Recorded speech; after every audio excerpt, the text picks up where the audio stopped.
Hello বন্ধুরা, good morning. আবার একটা নতুন ভ্লগে তোমাদের সবাইকে জানাই স্বাগতম। আর অনেক অনেক ভালোবাসা আর অনেক শুভেচ্ছা রইল তোমাদের সকলের জন্য। তো তোমরা সবাই কেমন আছো জানি না। আশা করি যে যেখানে আছো না কেন সবাই ভালো থেকো, সুস্থ থেকো। আর আমরাও কিন্তু ভালো আছি। ঘুম থেকে উঠেছিলাম অনেকক্ষণ আগে। এবার একটু মাথায় চিরুনি করে নিচে চলে আসছি। এই যে বোতল নিয়েছি, গরম জল নিতে হবে। তো আমরা ঠান্ডা জলেই খাই, কিন্তু মিতুর জন্য গরম জল নেওয়া হয়। তো দেখো সকালবেলার এই পাখির কোলাহল, কিচিরমিচির ডাক শুনতে বেশ ভালো লাগছে। তো আমি এক দোকান থেকে গরম জল নিয়ে নিলাম। এবার নিতে হবে সার্ফ আর কলগেট। তো দু একটা দোকানে খোঁজ করলাম, তো পেলাম না। এরপর আর এক দোকানে গিয়ে সেখানে পেয়েছিলাম। তো আমার কলগেট, জল, সার্ফ নেওয়া হয়ে গেছে। তো সকালবেলা মিতু ব্রাশ করবে, কলগেট ছিল না, তাই একটা কলগেট নিয়ে নিলাম। আর সার্ফ লাগবে, মিতুর জামা, তারপরে কিছু ন্যাকড়া ধুয়ে দিতে লাগবে। তো সেজন্য সার্ফ আর কলগেট আর গরম জলটা নিয়ে আসলাম। তো বন্ধুরা এখন বাজে 8:45। জল, কলগেট, সার্ফ দিয়ে আসলাম। এবার ওষুধ খাওয়াতে লাগবে মিতুকে। তো বলছে একটু লাল চা নিয়ে আসতে, লাল চা খাওয়ার পর তারপর ওর সঙ্গে ওষুধ খাওয়াবে। চলো লাল চাটা নিয়ে আসি। আপনার 3টা পরোটা পার্সেল প্যাক।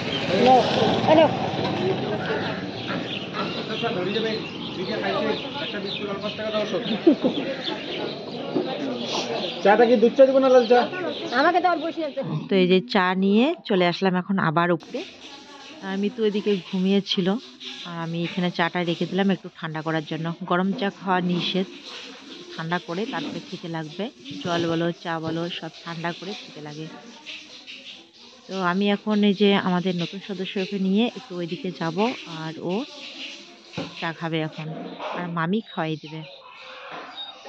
তো আমি এই যে পাশের রুমেতে চলে আসলাম।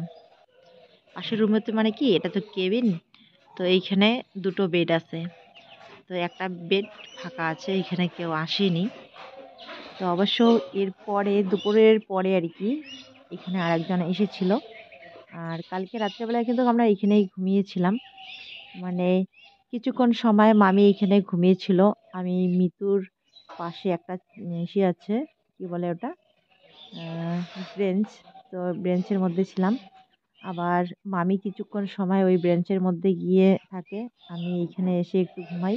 এরকম করেই রাতটা কাটিয়েছিলাম। তো এরপরে মানে আজকে তো দুপুরবেলায় আরেকজন চলে আসছে এই বেডে, আর এই সুবিধাটা আর পাওয়া হবে না। তো যাই হোক, ওইখানে একটা ব্রেঞ্চ আছে, আবার একটা ছোট্ট সরু বেড আছে, ওইখানেই থাকতে হবে। তো এরপরে তো বোন আসবে আর এক দিদি আসবে। তো বোন কালকে রাত্রেবেলায় কিন্তু আসছিল। তো আমি বোনকে বলেছিলাম আজকে আর এখানে আসতে হবে না, আমরা কালকে বাড়িতে যাব, তারপরে তোরা আসিস। তো দেখো এখানে একটা সুবিধা যে বেডের পাশেই জানলা আছে, আর খুব সুন্দর রৌদ্র আসে, বেডের মধ্যে রৌদ্র পড়ে।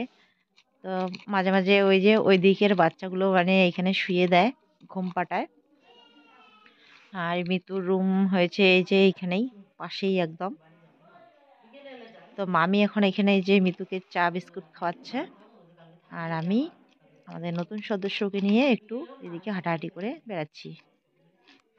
তো এইখানে আবার ওই দিক থেকে কেউ আসে না, সেরকম আসে মাঝে মাঝে, আসে ঘুরে আবার চলে যায়। তো এতক্ষণ যে রুমটা দেখালাম ওই রুমটা কিন্তু একটু ছোট, আর এই রুমটাই বেশি একটু বড়।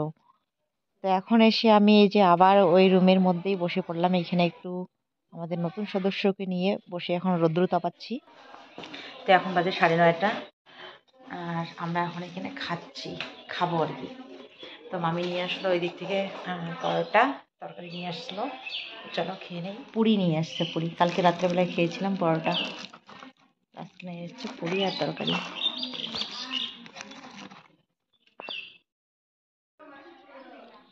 প্রথমে মামি এখানে খেতে চাচ্ছিল না, আবার হোটেলে গিয়ে যে খাবে সেটাও, এটা খাবে না সেটা খাবে না, মানে একটু কিটকিট করছে। তো আমি বলছি যে এইখানেই তো খাওয়া যাবে, কারণ এই রুমটা একদম পরিষ্কার, এই রুমটাই বলো আর ওই দিকের রুমটাই বলো একদম পরিষ্কার, কোনো গন্ধ নেই, কোনো কিছু নেই, ঠিকঠাক বাড়ির মতো। আর ওই দিকে যে আছে ওইখানে অনেক পেশেন্ট আছে, তো ওই দিকটা একটু অন্যরকম। আর এই দিকটা কিন্তু একদম বাড়ির মতো আর কি।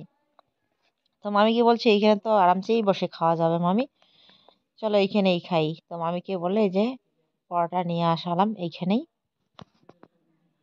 তো এখন খাচ্ছে। তো মামি বলে যে মানে একটু মনে কিটকিট করলে নাকি ওনার সমস্যা হয়। তো যাই হোক, কিছু হয়নি, ভালোই ছিল। আর এভাবে না খেয়ে থাকলে তো হবে না, কারণ মামি কালকেই আসছে। আর এখানে একদিন থাকো আর দুদিনেই থাকো, মানে বাড়িতে একবেলা না খেয়ে থাকলে শরীরটা ক্লান্ত ক্লান্ত লাগে। আর এখানে যদি ঠিক মতো খাওয়া দাওয়া করা না হয়, আবার রাত্রিবেলায় ঘুম না হয়, তাহলে তো নিজের শরীরে অসুস্থ হয়ে পড়ে পড়ে যাবে। মানে এখানে রুগীর এখানে থাকতে এসে আবার নিজের শরীরেই ক্লান্ত হয়ে রুগী হয়ে যাবে, তাই না বলো? তো সেজন্য খেতে লাগবে। আর আমি বলছি, অবশ্য আমিও না মাঝে মাঝে এরকমটা করি। তো যাই হোক, এই জায়গাটা পরিষ্কার, কোনো সমস্যা নেই। তো সেজন্য আমার কোনো সমস্যা হচ্ছে না খেতে। কিন্তু আমি যে হসপিটালে যে মেয়েকে নিয়ে ভর্তি ছিলাম, বড় মেয়েকে নিয়ে একবার, আমার শাশুড়িকে নিয়ে একবার, ওটা ছিল সরকারি হসপিটাল। তো ওই হসপিটালটা একটু নোংরা নোংরার মতোই থাকে, তো সেখানে না আমারও খেতে ইচ্ছে করে না। তো দিনের বেলায় বাইরে গিয়ে একবার খেয়েছিলাম, কিন্তু রাত্রের বেলায় যখন মেয়েকে নিয়ে ভর্তি ছিলাম তখনকার কথা বলছি, রাত্রের বেলায় না খাইনি, খিদে পেয়েছিল এত, তবু খাইনি। মানে ইসের জন্য ঘৃণা লাগতেছিল। কিন্তু ২টা ৩টা যেই হয়েছিল রাত্রি, তখন এত খিদে পেয়েছিল, আর খিদের জ্বালায় আর ঘুমাতে পারছিলাম না, এত খারাপ লাগছিল। তারপর অনেক আফসোস করছিলাম যে কেন যে খেলাম না, কেন যে খেলাম না। তো সেজন্য আর কি শিক্ষা হয়েছি যে না, ঘিন গোবর করে লাভ নেই, খেতে হবে। যেখানে হোক, যেভাবে হোক, একটু খেতে লাগবে। আর হ্যাঁ, তোমরা অনেকেই কমেন্ট করে বলেছিলে মামির কথা, যে তোমরা তো ননদ হও, তো তোমরা এসেছো, কিন্তু তোমার মামিও দেখো এসেছে, তোমার মামি খুব ভালো। হ্যাঁ, সত্যি কথাই বলতে, যে মামি না আসলে অনেক মানে কি বলবো, অনেক সমস্যা হয়ে যেত। তো প্রথম দিন সেই রাতে তো মিতু, মা আর ভাই আসছিল। আমি টোটো পাইনি বলে আসতে পারিনি, মানে অনেক রাত্রি হয়ে গেছিল। তো যাই হোক, এরপর মামি আসছিল। আর মামি আসছিল বলেই মা বাড়িতে বাড়িতে যেতে পেরেছিল, নাহলে তো মারে এখানে থাকতে রাখতো সেই রাতটা। আমরা তো তার পরের দিন আসতাম। তো সেই জন্যই তো লোকে বলে, যার কেউ নেই তার ভগবান আছে। তো ভাই আসলো এইমাত্র। তো উনি তো এখন খাবে গলা ভাত।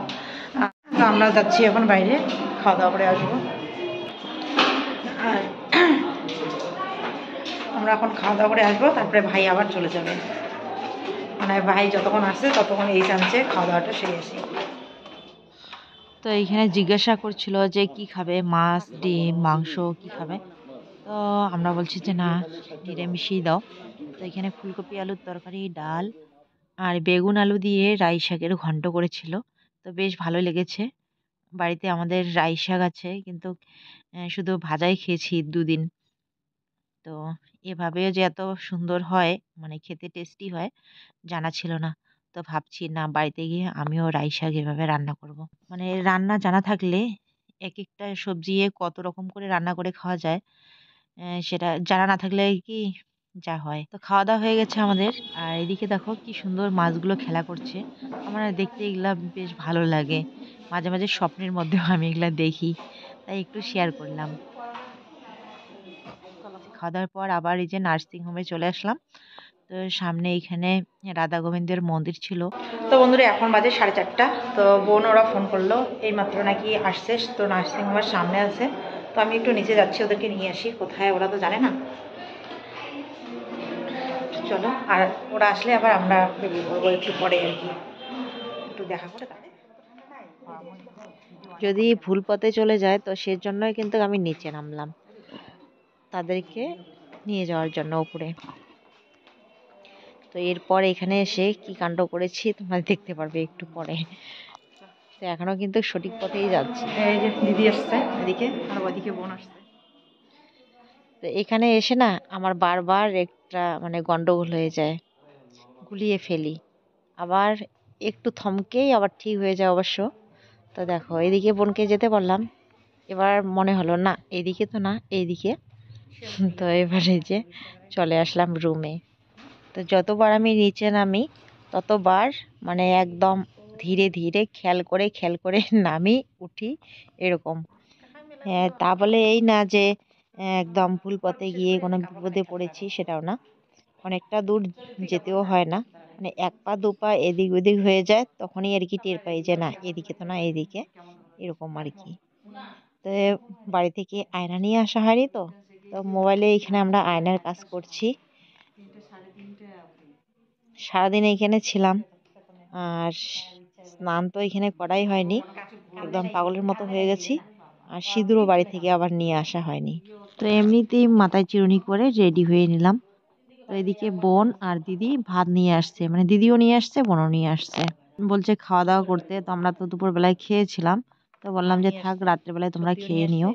তো বলছে যে নিয়ে আসা হয়েছে বেশি করে, খাওয়া অল্প করে। তো এবার আবার ভাত খেতে বসে পড়লাম। দেখো এখানে বোন নিয়ে আসছে শাক, রুই মাছের ভাজা আর আলু ভাজা।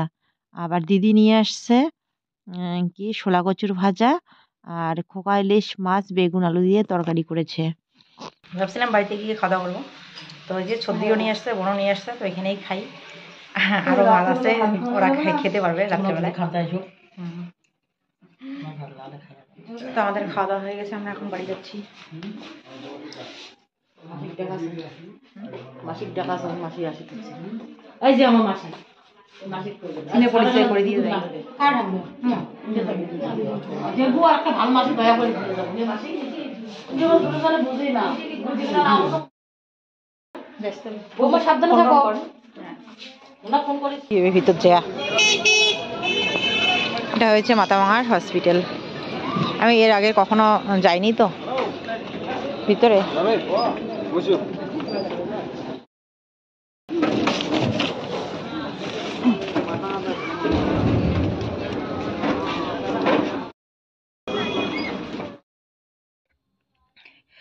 তো বন্ধুরা এই মাত্র বাড়ি চলে আসলাম, এখন বাজে 7:22। এই মাত্র বাড়ি চলে আসলাম বলে বাড়ি এসে স্নান করে এই মাত্র এই যে ঘরে আসলাম। খুব ঠান্ডা লাগছে, কারণ একদম মাথায় শ্যাম্পু করে স্নান করতে হলো, তো সেজন্য সিঁদুরগুলো ভালো করে উঠিনি, দুবার শ্যাম্পু করলাম। তবুও চুল ঠান্ডা ভিজে থাকলে তো বেশি ঠান্ডা লাগে, চুলগুলো শুকানোর ব্যবস্থা করতে লাগবে মুছে মুছে। আর হিয়ার বাবা আবার কাছ থেকে আজকে বাড়িতে তাড়াতাড়ি চলে আসছে, ও আগুন জ্বালিয়েছে, বলছে যে জামা কাপড়গুলো মানে সোয়েটার পরে একটু আগুন তাপাবো, তার আগে শরীরে আগে তেল দিয়ে নেই, কারণ ঠান্ডা লেগে যাবে। এমনিতে আমার রাত্রিবেলায় স্নান করলে এখন ঠান্ডা লেগে যায়, ঠান্ডার দিন সকালবেলায়, এর জন্য ভয়ে স্নানে মানে মাথায় শ্যাম্পু করি না। কিন্তু এই যে হসপিটাল থেকে আসা হয়েছে, মাথায় শ্যাম্পু করতে হবে। চলো তোমাদের সাথে পরে কথা বলবো, এখন আমি আগে সোয়েটার পরি, শরীরে তেল দিই, তারপরে মেয়েরা পড়াশোনা করছে, চুলগুলো শুকানোর ব্যবস্থা করতে লাগবে।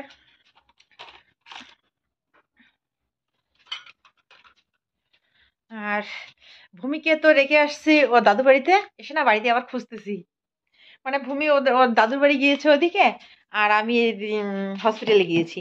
আজকে হসপিটাল থেকে ডাইরেক্ট আমি বাড়ি আসলাম, আর ভূমি তো ওর দাদুর বাড়িতেই আছে। আমি বাড়িতে এসে মানে বাড়িতে আসতে না আসতেই ছোট বড় বেরিয়ে আসলো, আর মেজো আসেনি। এখন বলতেছি যে মেজো মেজো মেজো মেয়ে কোথায়, ভূমি কোথায়? আমার বড় মেয়ে হাসতেছে, বলছে যে ভূমিকে তো রেখে আসলে আবার ভূমিকে খুঁজতেছ, মাথাটা একদম গেছে।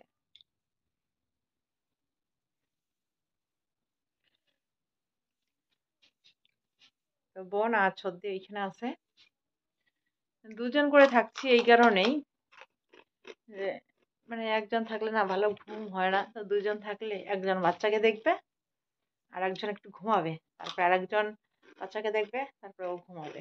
এরকম কালকে আমরা ওইরকমই করেছিলাম। একজন থাকলেও হয়, তো দুজন থাকলে আর কি একটু গল্প সল্প করা যায়, ওইখানে তো আর সেরকম ঘুম হয় না না হসপিটালে। দুজন থাকলে একটু একটু সাথী হয়ে গল্প করা যায়, বাচ্চাকেও দেখা যায়।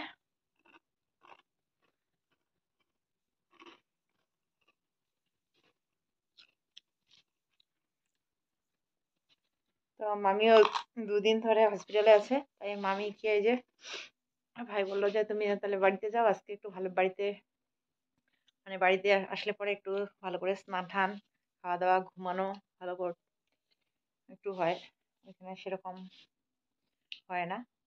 তো মামি বাড়িতে আসতে, যদি দরকার হয় তো পরে মামি আবার যাবে।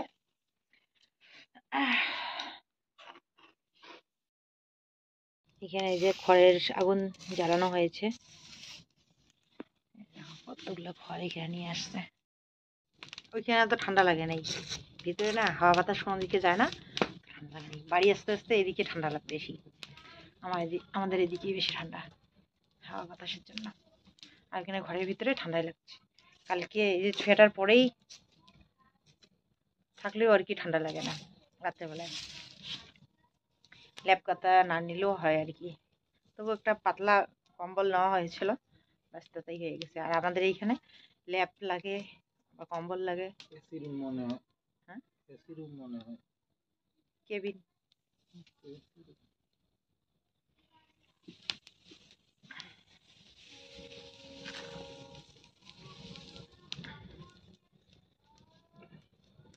বেশিক্ষণ আগুন তাপাবো না, বাইরে গিয়ে ঘরের ভিতর ল্যাপের ভিতর ঢুকে পড়ি। মোবাইলে কাজ করতে হবে, ভিডিও পাবলিক করিনি, কারণ ভিডিও ওইখানে পাবলিক করতে পারতাম, ভয়েস দিতে পারতাম ওইদিকে গিয়ে, কিন্তু ভাবছিলাম থাক আজকে